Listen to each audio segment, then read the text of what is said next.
श्रीमान संजय कुमार बंदी जी, यहां उपस्थित अन्य सभी महानुभाव, देवियों और सज्जनों, नमस्कार।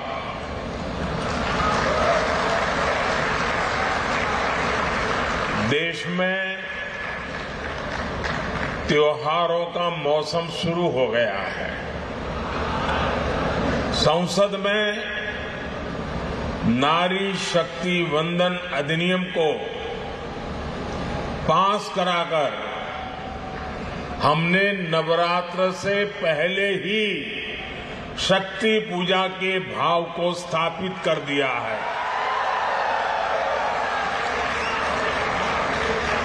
आज तेलंगाना में कई महत्वपूर्ण परियोजनाओं का शिलान्यास और लोकार्पण हुआ है।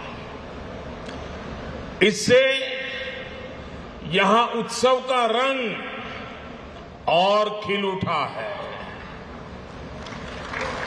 मैं तेलंगाना के लोगों को 13,500 करोड़ रुपए की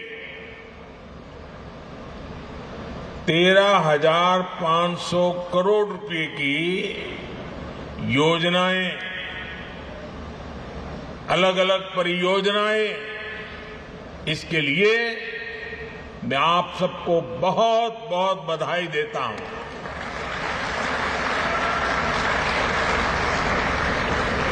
ना कुटुंब सभ्युल्लारा, मुझे खुशी है कि आज मैंने कई ऐसे रोड कनेक्टिविटी प्रोजेक्ट का शिलान्यास और लोकार्पण किया है जिससे यहां के लोगों के जीवन में बहुत बड़े बदलाव आएंगे। नागपुर विजयवाड़ा कॉरिडोर के जरिए तेलंगाना, आंध्र प्रदेश और महाराष्ट्र में आवाजाही बहुत आसान होने वाली है। इसके कारण इन तीनों राज्यों में ट्रेड, टूरिज्म और इंडस्ट्री को भी काफी बढ़ावा मिलेगा। इस कॉरिडोर में कुछ महत्वपूर्ण इकोनॉमिक हब्स इसकी पहचान की गई है। इसमें एक special economic zone, 5 mega food park, 4 fishing seafood cluster, 3 pharma and medical clusters और एक टेक्सटाइल क्लस्टर भी होगा। इसके कारण हनमकोंडा, वारंगल, महबूबाबाद और खम्मम जिलों के युवाओं के लिए रोजगार के अनेक अवसर खुलने वाले हैं। इन जिलों के किसानों की फसलों में भी फूड प्रोसेसिंग के कारण वैल्यू एडिशन हो पाएगा। ना कुटुंब सभ्युलारा,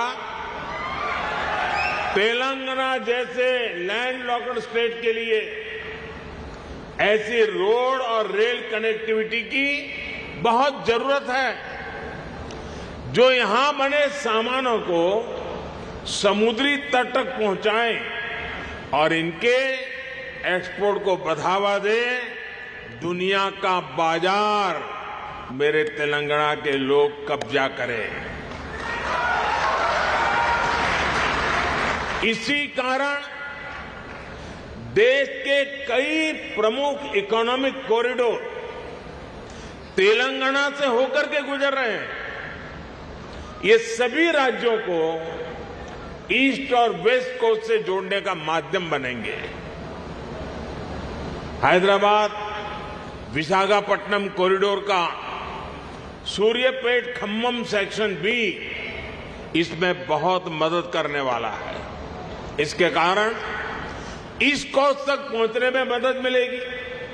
साथ ही इंडस्ट्रीज और बिजनेस के लॉजिस्टिक कॉस्ट में बहुत कमी आएगी। जकलेर और कृष्णा सेक्शन के बीच बन रही रेलवे लाइन भी यहां के लोगों के लिए काफी महत्वपूर्ण होगी। ना कुटुंब सभ्युलारा, भारत टर्मरिक का, हल्दी का प्रमुख उत्पादक, उपभोक्ता और निर्यातक देश है। तेलंगाना में यहां के किसान भी बड़ी मात्रा में हल्दी की पैदावार करते हैं। कोरोना के बाद हल्दी को लेकर जागरूकता भी बढ़ी है और उसकी दुनिया भर में डिमांड भी बढ़ी है। आज ये आवश्यक है कि हल्दी की पूरी वैल्यू चेन में उत्पादन से लेकर निर्यात और रिसर्च तक और अधिक प्रोफेशनल वे में ध्यान देने की जरूरत है, इनिशिएटिव लेने की जरूरत है। इससे जुड़े एक बड़े फैसले की आज मैं तेलंगाना की धरती से घोषणा कर रहा हूं। केंद्र सरकार ने हल्दी किसानों के लिए हित के लिए और उनकी आवश्यकता को देखते हुए और उनके लिए भावी जो संभावनाएं हैं उसे देखते हुए नेशनल टर्मरिक बोर्ड के गठन का निर्णय किया है।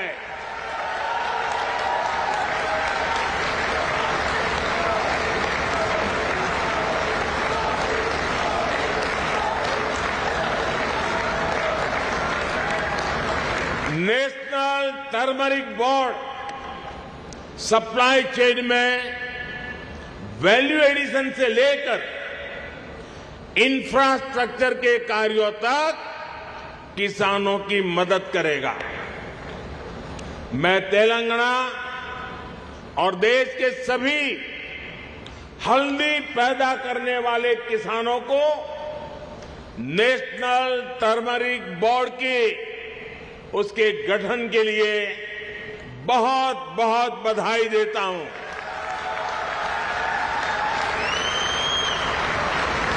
ना कुटुंब सभ्युलारा, आज पूरी दुनिया में एनर्जी और एनर्जी सिक्योरिटी इस पर बहुत चर्चा हो रही है। भारत ने न सिर्फ अपने उद्योगों बल्कि घरेलू लोगों के लिए भी एनर्जी इंश्योर की है। देश में एलपीजी कनेक्शन की जो संख्या 2014 में 14 करोड़ के आसपास थी, वो 2023 में 32 करोड़ से ज्यादा हो गई है। हाल ही में हमने गैस सिलेंडरों की कीमतों में भी कमी की है। भारत सरकार एलपीजी एक्सेस को बढ़ाने के साथ अब इसके डिस्ट्रीब्यूशन नेटवर्क का भी विस्तार करना जरूरी समझती है। हासम चेरलापल्ली एलपीजी पाइपलाइन अब इस क्षेत्र के लोगों को एनर्जी सिक्योरिटी देने में बहुत बड़ी सहायता करेगी। यहां पर कृष्णापट्टनम से हैदराबाद के बीच मल्टी प्रोडक्ट पाइपलाइन का भी शिलान्यास हुआ है। इसके कारण तेलंगाना के विभिन्न जिलों में हजारों डायरेक्ट और इनडायरेक्ट जॉब भी बनेंगे। ना कुटुंब सभ्युलारा, मैंने आज हैदराबाद केंद्रीय विश्वविद्यालय में विभिन्न भवनों का उद्घाटन किया।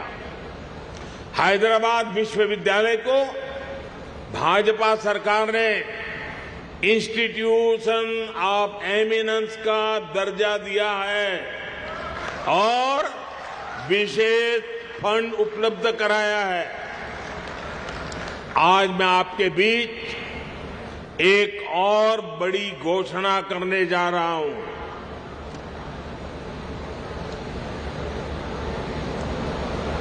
भारत सरकार मुलुगु जिले में एक सेंट्रल ट्राइबल यूनिवर्सिटी की स्थापना करने जा रहा है।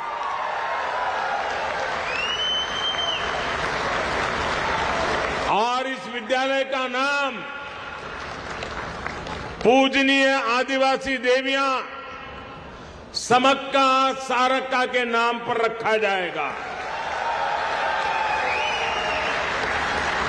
Sammakka Sarakka central tribal university, इस पर 900 करोड़ रुपया खर्च किए जाएंगे। मैं तेलंगाना के लोगों को इस सेंट्रल ट्राइबल यूनिवर्सिटी के लिए बहुत बहुत बधाई देता हूं। एक बार फिर तेलंगाना के लोगों को उनके प्रेम और स्नेह के लिए मैं बहुत बहुत धन्यवाद देता हूं। अभी तो मैं सरकारी कार्यक्रम में हूं, तो मैंने अपने आप को वहीं पर सीमित रखा है। अब 10 मिनट के बाद मैं जरा खुले मैदान में जाऊंगा।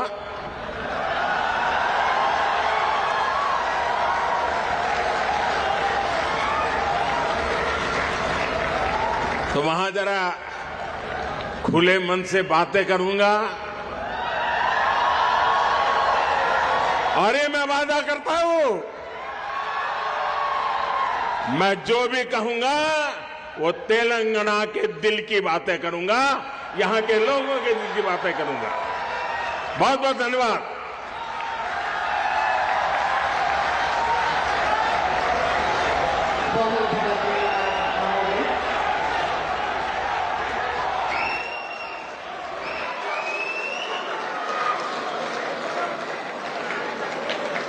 That's Prime Minister Narendra Modi who's speaking in Telangana. He's right there inaugurating a couple of projects in the state of Telangana where elections happen in barely 2 months from now.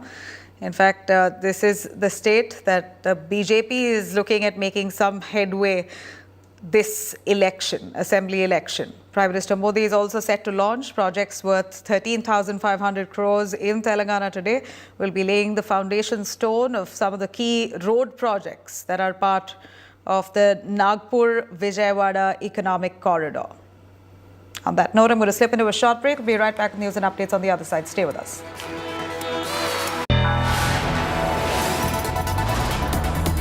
You are watching India Today. Powered by Finest, Be Sustainable Change, a B&P Group company.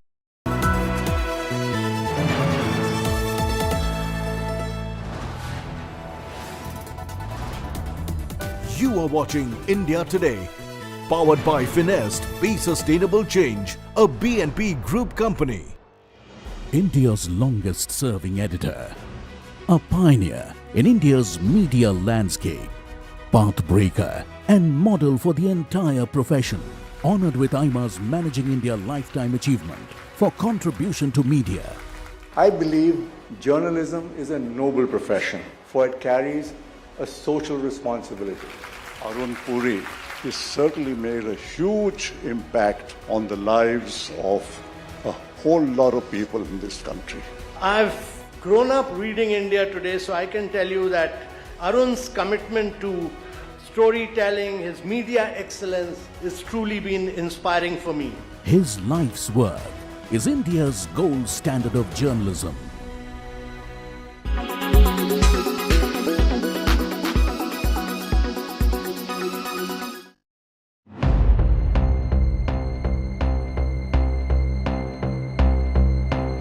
At The epicenter of the India-Canada diplomatic storm, India Today outside the Gurudwara in Surrey, in Canada's British Columbia province,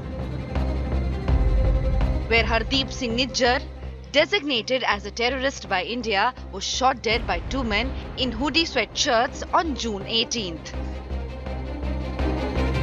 India Today, the first Indian media to reach this location for authentic ground reporting. Contrary to Canadian news reports, we found that Khalistani flags and posters targeting Indian diplomats have not been removed from the Gurudwara building. On the very other side of the Gurudwara gates, a poster very clearly calling for the assassination of Indian diplomats still very much outside the Gurudwara. While they may have removed a couple of the posters, the rest very clearly still exist right here. Surrey's Guru Nanak Singh Gurudwara, Nijjar led the administration of this sacred site from 2019 until his death on June 18th. The Canadian law is very clear that while you can protest, while you can ask for a referendum, calling for violence or incitement of hatred against a particular group of people, an identified group of people, is not allowed under Canadian law. Canada pointed fingers at India for the murder that took place outside the Surrey Gurudwara. India has rejected the accusations from the word go. The Indian media and the Indian government, as well as the Canadian government, must ask, why are these posters calling for assassination of Indian diplomats still up in the Gurudwara at Surrey, right here behind me? Anisha Mathur bringing you the reports from the ground from Surrey, BC for India Today.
You are watching India Today, powered by Finest, Be Sustainable Change, a B&P Group company.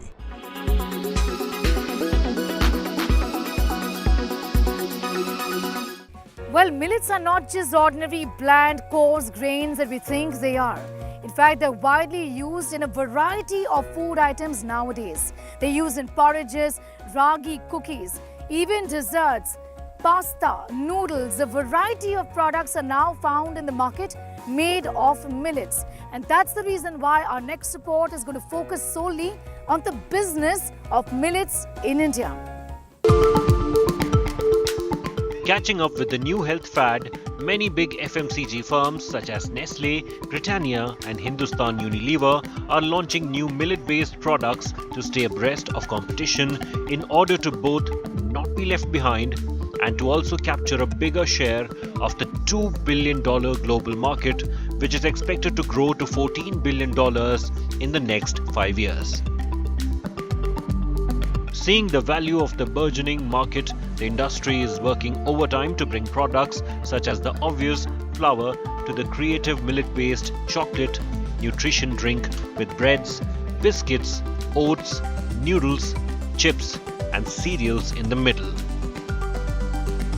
Millets can substitute everything what we are eating these days. We have tried millet kadhi as well. We have replaced besan with one of the millets, which is proso millet. We have created a lot of jobs, local jobs in and around that millet value chain. Many primary processors have come up and they are buying from farmers directly, and then they are selling it to the market. A study by Yes Bank finds that India has the potential to export millet and millet-based value-added products worth $2 billion by 2030. That's the opportunity players don't want to miss. India is already ahead of most nations when it comes to millets production and produces 40% of the global output and 80% of Asia's production. What about the demand? There is a growing demand perception in millets, because of which the millets rates have gone up. Right now the uptake is more novelty driven, uptake is more by people who are looking at healthier option. If we need to see mass wave of millet happening, we need to have uptake happening in the bottom of the pyramid. Millets clearly have all it takes to make it the right choice as the food of the future. With Dhruv Yadav, Bureau Report, India Today.